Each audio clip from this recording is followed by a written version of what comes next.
Everyone, this is Dr. Samriddhi. Welcome to my YouTube channel for TET exam preparation. Chapter 11th was Achievement Test with the Blueprint. Chapter 12th is Assessment of 4 and as Learning. तो आज का हमारा topic रहेगा अधिगम का आकलन, अधिगम के लिए आकलन और अधिगम के रूप में आकलन। कई बार हम इस कॉन्सेप्ट को एक समान समझ लेते हैं, इसका अर्थ एक रूप में ले लेते हैं, परंतु ये तीनों कॉन्सेप्ट अलग अलग हैं, तो हम इसको डिफाइन भी अलग अलग रूप में करेंगे। तो असेसमेंट ऑफ लर्निंग करने से पहले हम समझेंगे व्हाट इज़ असेसमेंट। आकलन होता क्या है? आकलन एक ऐसी प्रक्रिया है जिसमें व्यक्ति का ज्ञान, कौशल और मूल्यों और विश्वासों का मापन होता है, हम उसे आकलन कहते हैं। Now first point is assessment of learning, अधिगम का आकलन। इसके कुछ मुख्य बिंदु हैं, की पॉइंट्स देखते हैं। Assessment of learning are typically administrate at the end of a unit और ग्रेडिंग पीरियड। अधिगम का आकलन तब बनाया जाता है जब यूनिट ख़त्म हो जाए, एंड हो जाए या ग्रेडिंग पीरियड चल रहा हो, तब इसका प्रयोग किया जाता है। असेसमेंट ऑफ लर्निंग पूरे करिकुलम और सिलेबस कवर होने के बाद प्रयोग में लाया जाता है। Next point is summative evaluation is used. इसके अंदर योगात्मक मूल्यांकन का प्रयोग किया जाता है। समेटिव यानी कि एड, जब हमारी लर्निंग कंप्लीट हो जाती है तो उसके बाद उसका आकलन किया जाता है। समेटिव इवैल्यूएशन हमेशा कॉम्प्रिहेंशन पर बेस्ड होता है और साथ साथ बच्चों के ऑलराउंड डेवलपमेंट को भी हेल्प करता है। Next point is no involvement of students.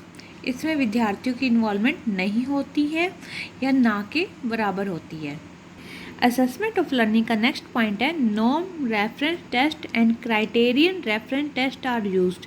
इसके अंदर नॉर्म रेफरेंस टेस्ट और क्राइटेरियन रेफरेंस टेस्ट भी प्रयोग में लाए जाते हैं।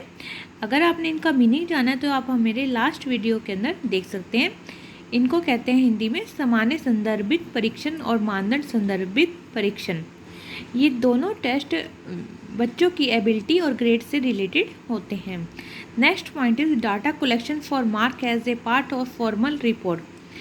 जब डाटा कलेक्ट किया जाता है वो केवल एक फॉर्मल रिपोर्ट को तैयार करने के लिए किया जाता है, यानी कि बच्चों के जो मार्क्स आते हैं वो केवल एक फॉर्मल रिपोर्ट यानी कि मार्कशीट तैयार करने के लिए किया जाता है। It reported as part of an achievement gate. इसमें जो है ये एक अचीवमेंट ग्रेड से रिलेट करता है। यहाँ पे जो बच्चों ने अचीव किया है उसको ग्रेड के रूप में रिप्रेजेंट किया जाता है। Result are declare publicly. जो बच्चों के रिजल्ट आते हैं उनको पब्लिकली डिक्लेयर किया जाता है। It is use for next higher class. इसका प्रयोग नेक्स्ट हायर क्लास के लिए होता है। टीचर में test are use. Assessment of learning के लिए टीचर में टेस्ट यूज़ किए जाते हैं। टीचर में टेस्ट जैसे कि रिटर्न, आपके प्रैक्टिकल और आपके ओरल टेस्ट। रिटर्न में आपके ऐसे टाइप और very short answer type and objective type होते हैं, जो हमने अचीवमेंट टेस्ट के अंदर इसके पार्ट्स किए थे। तो ये सारी जो चीज़ें हैं वो असेसमेंट ऑफ लर्निंग से बिलोंग करती हैं।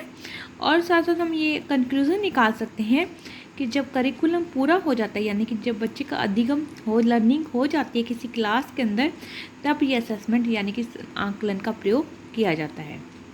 Next is the assessment for learning. अब है अधिगम के लिए आकलन। पहले था अधिगम का आकलन, अब है अधिगम के लिए आकलन। पहले अधिगम पूरा होने के बाद आकलन यानी कि बच्चे का मापन किया जाता है। अब अधिगम के लिए के मतलब अधिगम करवाना है तो बच्चे का आकलन या मापन करवाया जा रहा है। तो assessment for learning assess a student comprehension and understanding of skill और lesson during the teaching learning process. अधिगम के लिए आकलन की आवश्यकता तब पड़ती है जब टीचिंग लर्निंग प्रोसेस हो, यानी कि हम कह सकते हैं जब शिक्षण अधिगम प्रक्रिया अपने सुचारू रूप से चल रही हो तब अधिगम के लिए आकलन होता है। इसमें बच्चे के ज्ञान और कौशल का मापन किया जाता है। Next point is formative evaluation is used. इसके अंदर संरचनात्मक मूल्यांकन का प्रयोग होता है। फॉर्मेटिव इवैल्यूएशन रिलेट करता है कंटिन्यूस प्रोसेस से, क्योंकि ये निरंतर चलता है और टीचिंग प्रोसेस भी कंटिन्यूस चलती है। तो इसके अंदर जो इवेल्युएशन यूज होता है वो होता है formative evaluation. Next point is feedback are given.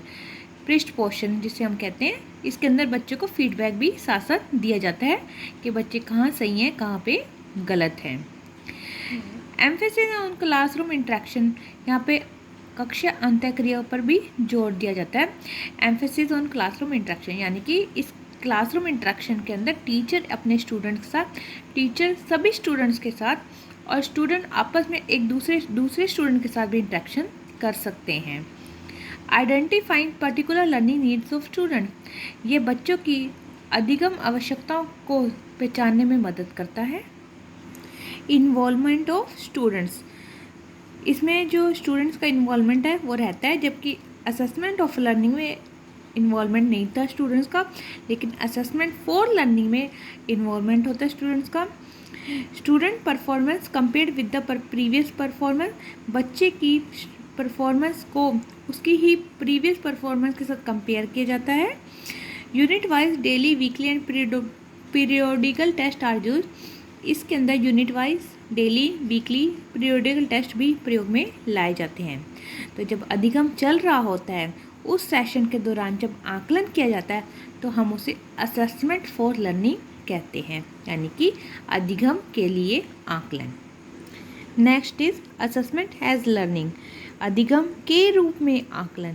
यहाँ पे जो है मीनिंग, अधिगम के रूप में आकलन का मतलब इसमें अब किसी की आवश्यकता नहीं है, टीचर की आवश्यकता नहीं, टीचर एक केवल गाइड और हेल्पर के रूप में काम करता है। लेकिन यहाँ पे अधिगम के रूप में आकलन का मतलब है कि बच्चा यहाँ पे जब लर्निंग करता है तो वो उसी की रिस्पॉन्सिबिलिटी होती है कि अपना आकलन करे। तो assessment as learning help student to take more responsibility for their own learning and monitoring future direction, वे अपनी डायरेक्शन खुद चूज़ करता है और वो अपनी लर्निंग को पहचानता है और अपनी सेल्फ पेसिंग को भी पहचानता है कि उसकी सीखने की गति क्या है। डेवलपिंग ओवन स्किल, अपने ही कौशलों का विकास करता है। अटेन देयर ओवन गोल्स, अपने लक्ष्यों को प्राप्त करने की कोशिश करता है। एम्फेसिस ऑन प्रैक्टिस, अभ्यास पर जोर देता है। सेल्फ पेसिंग, अपनी गति से सीखता है। इंटरनल मोटिवेशन, बच्चे को यहाँ पे जो मोटिवेशन है वो उसका इंटरनल होता है, यानी कि आंतरिक होता है, बाह्य नहीं होता। यहाँ पे जो टीचर होता है सिर्फ हेल्पर का रूप में काम करता है। तो यहाँ पे जो बच्चे का आकलन है, बच्चा स्वयं अपना आकलन करता है कि उसकी लर्निंग बेस्ट डायरेक्शन में है या नहीं है। तो अपनी सेल्फ पेसिंग को देखता है और अपने गोल्स का खुद चुनाव करता है। तो हम इसे कहते हैं असेसमेंट एज लर्निंग। अब हम कंपेयर कर लेते हैं तीनों असेसमेंट्स को। असेसमेंट ऑफ लर्निंग मीन्स जब अधिगम कंप्लीट हो जाता है और तब मापन किया जाए, यानी असेसमेंट करा जाए, तो हम उसे कहते हैं असेसमेंट ऑफ लर्निंग। नेक्स्ट आता है असेसमेंट फॉर लर्निंग, यानी कि अधिगम के लिए आकलन।